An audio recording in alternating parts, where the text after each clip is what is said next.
안녕하세요. 허재영 기자입니다. 네, 오랜만에 시사 ASMR 시간 함께 하시겠습니다. 제가 예전에 가끔씩 만들어 드렸던 콘텐츠인데 한동안 좀 많이 못 만들어 드렸네요. 시사 ASMR은 민들레 칼럼이나 기사 중에 좀 괜찮은 것들 좀 가지고 와가지고 목소리로 여러분 전해드리는 칼럼과 기사입니다. 편안하게 들으세요. 자면서 들으셔도 되고, 산책하면서 들으셔도 되고, 청소하면서 들으셔도 되고, 라디오 콘텐츠처럼 즐기시기 바랍니다. 오늘 제가 가지고 온 시사 ASMR 소재는 임종석의 공천 아집 지역구는 개인의 것인가 라는 민들레 칼럼인데요. 김호경 민들레 에디터가 쓴 글인데 이게 굉장히 제가 읽어보다가 굉장히 좋아서 가지고 왔습니다. 임종석에 대한 이제 여러 비판들이 좀 나오고 있는데 이 지역구 대물림 이 문제에 대해서 언론들이 별달리 지적을 하지 않는 것 같아요. 시민언론 민들레에서 지역구를 이런 식으로 개인이 소유하듯이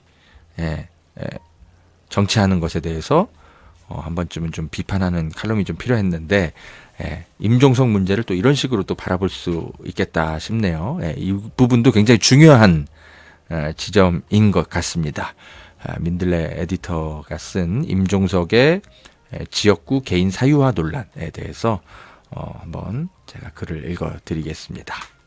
원문은 시민언론 민들레 가셔서 읽어보실 수가 있어요. 자, 함께 하시겠습니다. 제목 임종석의 공천 아집 지역구는 개인의 것인가 김호경 에디터. 더불어민주당이 지난 27일 서울 중성동갑 지역구에 전현희 전 국민권익위원장 전략공천을 결정했지만 임종석 전 대통령 비서실장은 그 이후에도 아랑곳 없이 지역 유세를 다니고 있다. 그는 29일 밤 페이스북에 왕십리역 저녁 인사라는 글과 함께 선거운동 영상을 올렸다. 공식 후보가 따로 있는데도 기호 1번 표시가 선명하게 박힌 파란색 민주당 점퍼 차림이었다. 임 전 실장은 지난달 11일 4월 총선에서 성동구 갑에 출마하기로 했다. 성동구는 제가 정치를 시작한 곳이고 저를 키워주신 곳이라며 일방적으로 출마 선언을 한 이래 중앙당과 이재명 대표를 상대로 자신에 대한 공천을 사실상 강요해왔다. 이 지역에 연고가 있으니 공천을 받는 게 당연한 권리라는 투였다. 그래서 그는 이재명 대표와 문재인 전 대통령의 양산회동에서 총선 승리와 통합의 중요성을 강조한 것을 곧 본인에 대한 공천 보장처럼 해석했다. 내가 공천되면 단결이고 아니면 분열이라는 식이다. 처음에는 우리는 민주당이다. 친문도 없고 친명도 없다고 역설했지만 민주당이 전현희 전 위원장을 공천하자 곧 태도를 바꿔 친명의 친문 죽이기로 받아들이는 언행을 이어가고 있다. 왜 이렇게까지 하는지 도무지 납득이 되지를 않는다. 통합을 위한 마지막 다리마저 외면하고 홀로 이재명 대표만으로 국민의 마음을 얻을 수 있는 거냐라는 식으로 항의한다. 지난 17일 완주 의지를 밝히며 올린 페이스북 글은 여러모로 인상적이었다. 지난 2012년 총선 시기에 당의 분란을 수습하기 위해 사무총장직을 사퇴하며 공천과 함께 지역구를 반납한 적이 있습니다. 사퇴보다 힘들었던 건 당원들과의 이별이었습니다. 무엇보다 의논드리지 못하고 상처를 드린 점은 두고두고 마음의 빚이었습니다. 운명처럼 다시 성동에 돌아왔습니다. 임종석이 또다시 성동의 당원과 지지자들께 아픔을 드리는 일은 없을 것입니다. 운명은 개인이 거부할 수 없는 불가항력적인 절대자의 뜻에 의해 앞날이 정해진 처지를 의미합니다. 그러나 임 전 실장은 애초에 민주당 당규에 따라 그 누구의 공천 신청도 받지 않는 전략 공천지를 스스로 찜해두고 본인의 고집대로 이를 어떻게든 관철시키려 하고 있다. 운명과는 전혀 거리가 먼 불도저 같은 의지의 화신처럼 보인다. 임 전 실장과의 이별에 상처받고 아직도 아파하는 당원들이 얼마나 되는지는 알 수 없으나 그가 16대 총선 때 성동구에 처음 출마해 당선된 것은 지금으로부터 24년 전인 2000년이었다. 당시 만 34이었다. 재선에는 성공했지만 18대 총선에서 한나라당 김동성 후보에게 패해 낙선한 게 2008년이니 그새 16년이 흘렀다. 그는 20대 총선까지 연거푸 고배를 마셨다. 16년 전 마지막 의원 생활을 했던 해묵은 추억을 두고 지금까지 정치적 고향을 앞세워 공천 권리를 주장하는 게 타당할까? 게다가 임 전 실장은 2016년 20대 총선 때는 특별한 연고가 없는 서울 은평구 을로 지역구를 바꿔 출마를 선언했다. 그는 2015년 12월 22일 서울시 정무부시장 퇴임 기자회견에서 은평은 동일시대 서울의 관문이라며 은평 뉴타운에 대한 종합적 대책을 세우겠다고 출사표를 던졌다. 하지만 이듬해 3월 당내 경선에서 당시 무명에 가깝던 정치신인 강병원 후보에게 충격적인 패배를 당했다. 문재인 대통령 초대 비서실장을 지내다 퇴임하자 21대 총선에서는 다시 정치 1번지 종로 출마를 저울질했다. 임 전 실장은 어렵다고 피할 생각은 없다고 후원했고 실제 총선을 10개월 앞둔 시점에 은평구에서 종로구 평창동으로 이사했다. 그러다 돌연 총선 불출마와 함께 정계 은퇴를 선언했다. 2019년 11월 17일 페이스북에 그는 다음과 같은 글을 올렸다. 2000년 만 34세 나이로 16대 국회의원이 됐습니다. 어느새 20년의 세월이 흘렀습니다.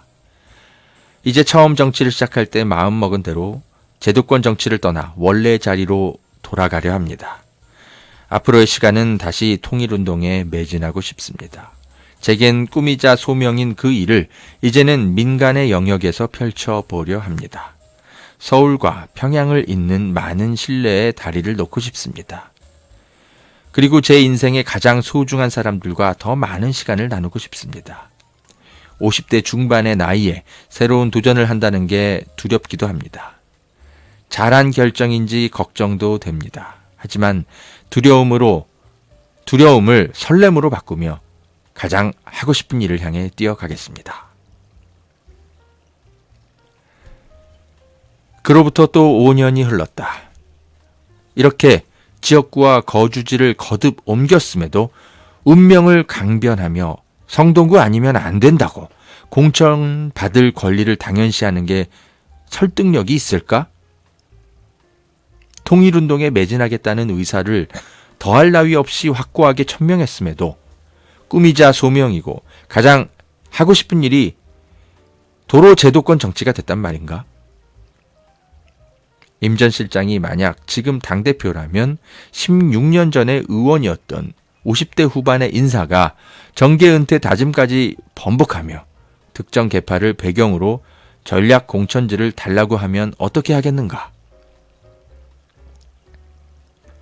임 전 실장이 본인 소유처럼 주장하는 중성동갑은 무엇보다 이 지역에서 내리 3선을 한 홍익표 원내대표가 보수 초강세인 서초을 지역 위원장을 스스로 지원하면서 전략 공천지가 된 곳이다.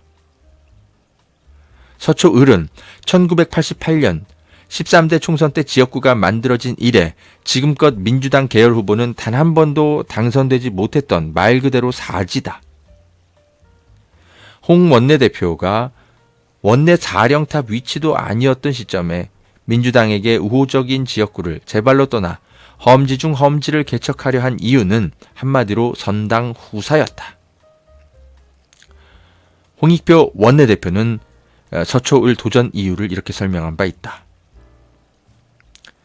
강남 서초에서 40% 정도의 지지율을 회복하지 못한다면 서울 기준 큰 선거에서 우리가 승리하거나 변화를 만들어내기 어렵다는 판단이 들었습니다.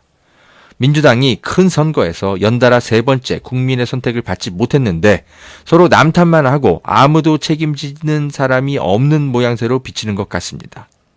희생하거나 헌신하는 게 없다는 점이 마음 아파서 저라도 뭔가 해보자는 생각을 했습니다. 개혁을 하려면 내가 지금 현 위치에서 뭘 할 것인지 고민하게 됐습니다.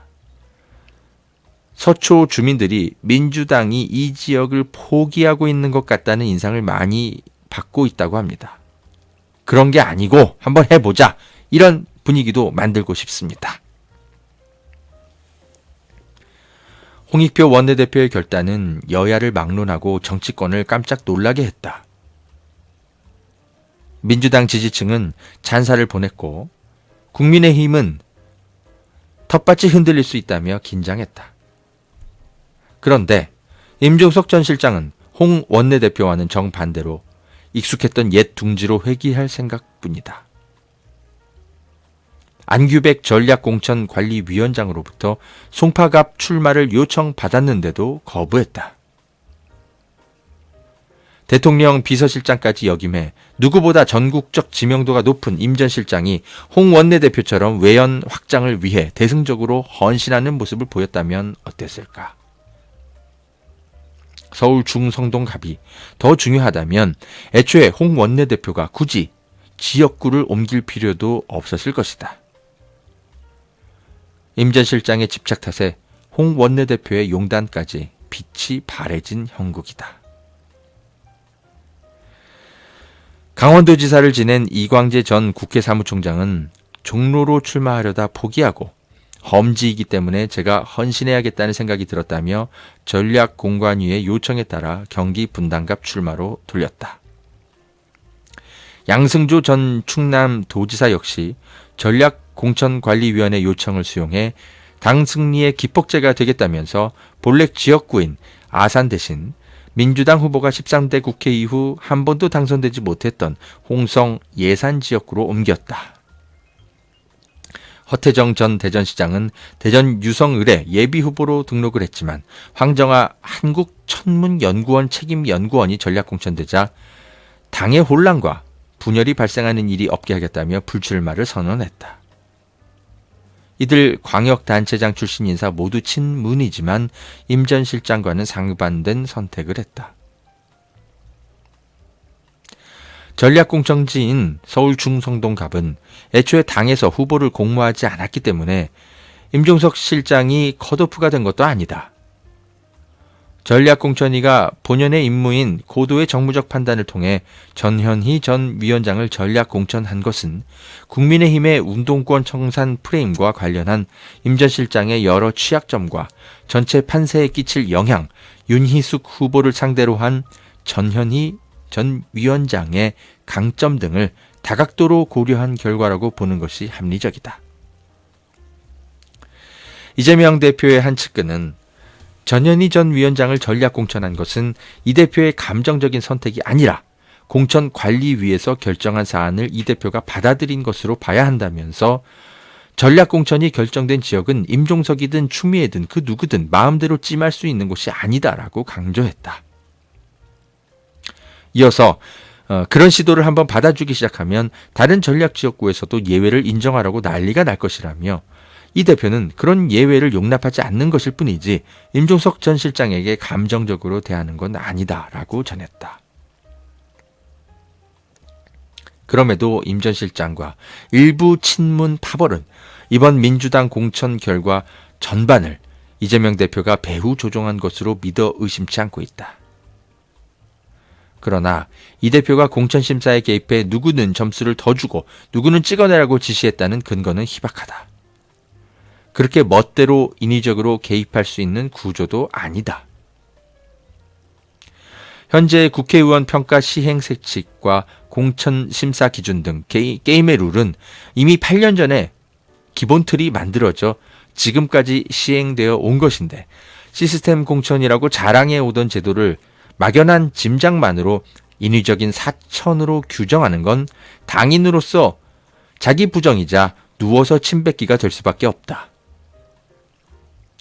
공천관리위원회와 전략공천관리위원회, 공직선거 후보자 검증위원회, 선출직 공직자평가위원회 등 중앙당 선거기구 관계자들 모두를 이재명의 꼭두각시로 격하한다는 의미이기도 하다.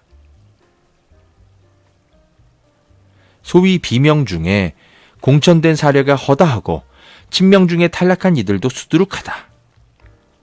애초에 친문과 친명이라는 경계가 뚜렷이 존재하는 것도 아니어서 다분히 허구적인 분류이기도 하다.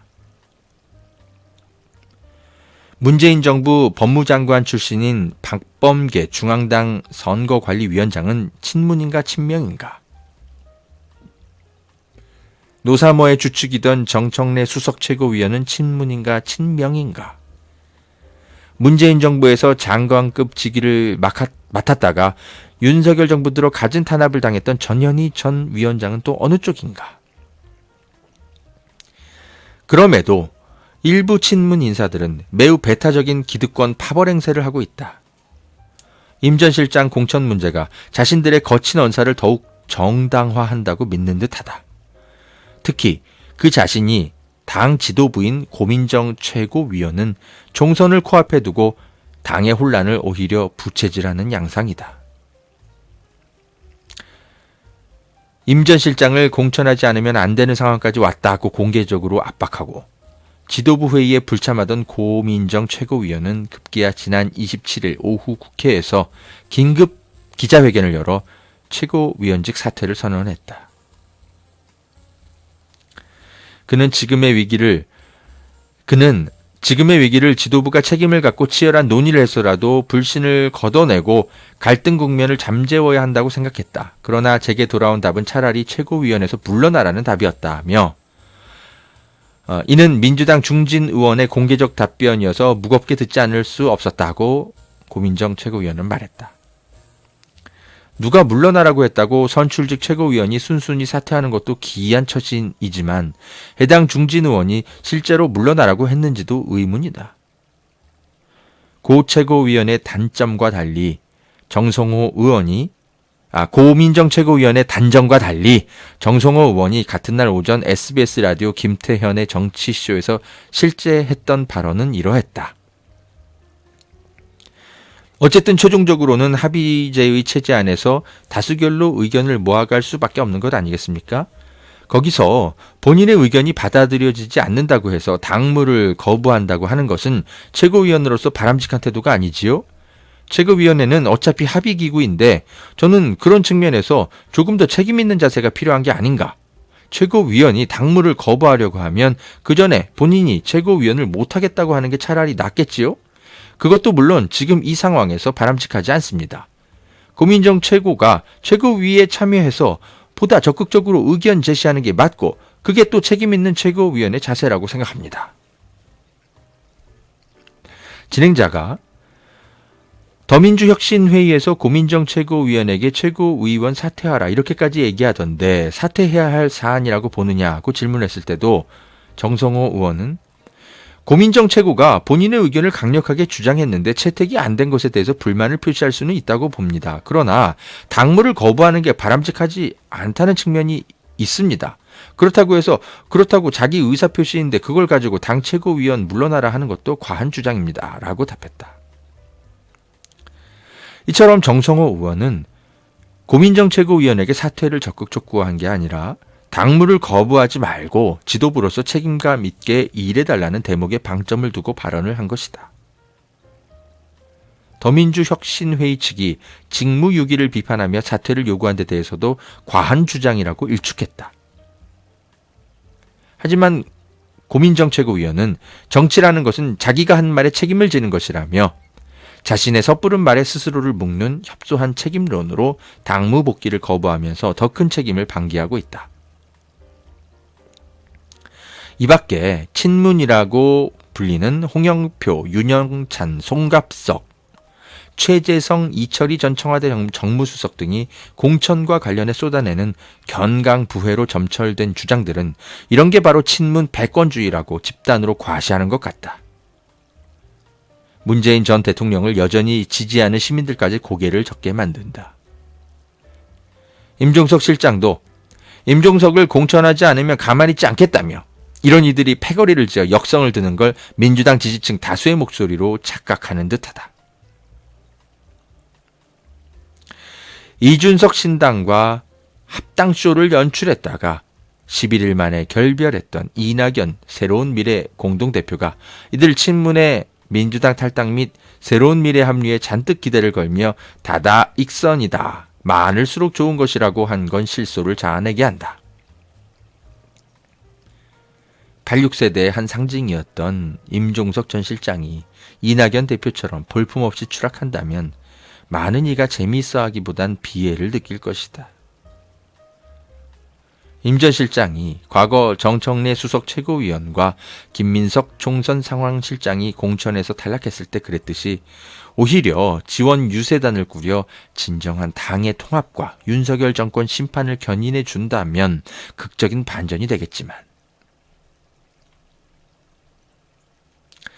성동에 말뚝 박았느냐는 시민들의 항의에도 임종석 전 실장이 유세를 강행하면서 전현희 전 위원장은 정작 선거운동을 못하고 있다. 전 위원장은 뉴스에 1분 1초가 급하지만 임종석 전 실장에게 배려하고 시간을 드리는 것이라며 못하는 것이 아니라 안 하는 것입니다. 중성동갑 출마 준비는 차근차근 하고 있다고 말했다. 임종석 전 실장은 2022년 7월 5일 페이스북에 이런 글을 올렸었다. 염치 없는 행동을 보면 화가 난다. 기본과 상식을 벗어난 행동을 보면 창피함을 느낀다. 같은 식구가 이런 행동을 하면 화가 나고 창피하고 부끄러워서 어디라도 숨고 싶다. 대선 이후 민주당 당대표와 대선 후보의 행동이 그러했다.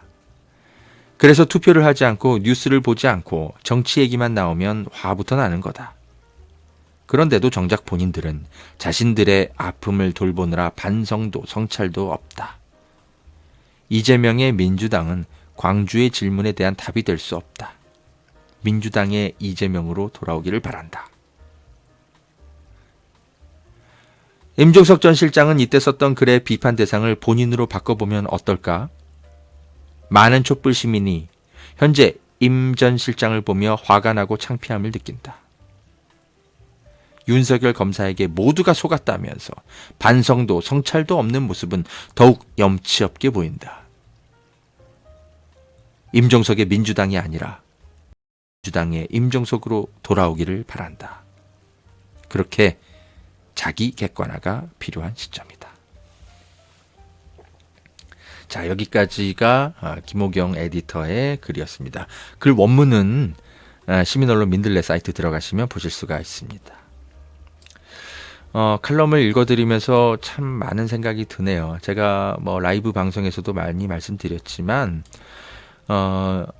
이재명 대표가 임종석 실장을 특별히 싫어하거나 그런 게 아닙니다.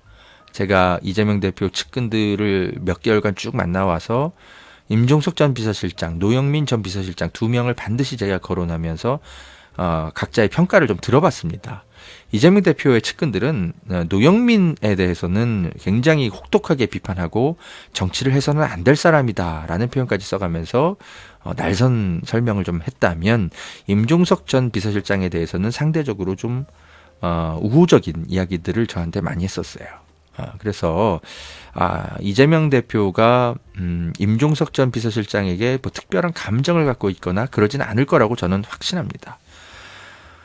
김호경 에디터가 잘 지적했듯이 이곳은 전략공천 관리 지역구로 그냥 선정이 분류가 돼서 그곳에 이제 당의 판단대로 그냥 전략공천을 할 뿐입니다. 특별한 어떤 사람을 배려하는 지역구가 아니에요. 여기가 홍익표 원내대표의 과거 지역구라고 해서 그거를 임종석에게 대물림하는 거는 그거는 낡은 정치죠. 대물림 정치고 개파 패거리 정치죠. 과거에 정봉주 의원의 지역구였던 곳이 이제 정봉주 의원이 출마를 못하니까 그거를 뭐 정봉주 의원의 측근인 낙검수 패밀리, 네, 김용민 PD에게 맡겼다가 대패하지 않았습니까? 그런 식의 패거리 대물림 지역구 관행 청산해야 됩니다. 그 언제적 민주당의 전통을 가지고 여기가 홍익표 내 선배의 지역구니까 내가 후배로서 이어받겠습니다 하고 임종석 씨가 나서면 그거를 물려줍니까? 그거야말로 패거리 정치입니다. 지역구는 개인의 것이 아니고 당의 공공재이고 특히 당의 주인인 당원들의 선택에 의해서 지역구의 후보가 결정이 되는 것입니다. 임종석 씨의 이런 아집은 너무나 시대착오적이고 패거리 정치입니다. 그리고 언론들도 이해찬 전 대표가 임종석 씨에게 기회를 주라고 말을 한 것은 이 성동구 갑 여기에 콕 집어서 기회를 주라고 이해찬 대표가 말을 한 것도 아니고, 허재현 기자 제 본인이 직접 취재를 이해찬 대표 쪽에 했는데 그런 뜻이 아니라 원칙적으로 다른 결격 사유가 없다면 공천을 주는 게 맞다, 이런 취지로 홍익표 원내대표와 식사 자리에서 원칙적으로 한 얘기라고 합니다. 그러니까 당에서는 송파갑에 출마를 하라고 건했고 총선 그 공천 기회를 준 거였습니다. 이해찬 전 대표의 뜻과 전혀 다르게 결정을 한 게 아닙니다. 근데 이해찬 전 대표가 성동갑에 여기에 꼭 출마시키라고 콕 집어서 말을 한 것처럼 한겨레 신문이 보도를 했고, 그러한 한겨레 왜곡 보도로 이 친문 어떤 개파에 계신 분들이 최고위원회를 계속 흔들고 지금까지도 잡음이 계속 이어지도록, 그렇게 해서 지금 민주당에 대해서는 계속 이 공천 과정에서 부정적인 어떤 기사만 계속 쏟아지도록 선거판을 지금 망치고 있죠. 이런 것에 대해서 이해찬 전 대표의 뜻을 왜곡해서 퍼뜨리고 그것을 활용해서 계속 성동구 갑에서 공천 받지도 않았는데 선거운동을 시작해버리고, 전현희 전 위원장이 공천을 받았는데 선거운동을 지금 못하게 만들어버리고, 이런 볼썽사나운 정치를 임종석 전 비서실장, 이 87년에 거대한 민주화운동을 이끌었던 상징과 같은 사람이 하고 있다는 것이 지금 21세기의 민주 시민사회를 살아가고 있는 시민들이 지켜보면서 얼마나 답답하고 비애를 느끼겠습니까? 임종석 전 비서실장은 지금이라도 정신 차리고 본인이 원래 하고자 했던 통일운동의 마중물로 다시 돌아가겠다, 그렇게 하면서 시민들 곁으로 돌아가셨으면 좋겠습니다. 그러면서 다시 한번 본인의 어떤 역할과 인지도에 기회를 쌓아서 시민들에게 다시 한번 인정받아서 시민들의 뜻에 의해서 다시 한번 4년 뒤에 도전을 하시는 게 어떨까, 그렇게 조언을 드립니다. 자, 여러분, 시사 ASMR, 민들레 기사 중에 좋은 기사와 칼럼들 골라서 또 시간이 될 때 편안하게 라디오처럼 들으실 수 있도록 제가 또 만들어 드리도록 하겠습니다. 자, 주말 잘 보내시고요. 저는 이만 물러가겠습니다. 허지현 기자였습니다. 고맙습니다.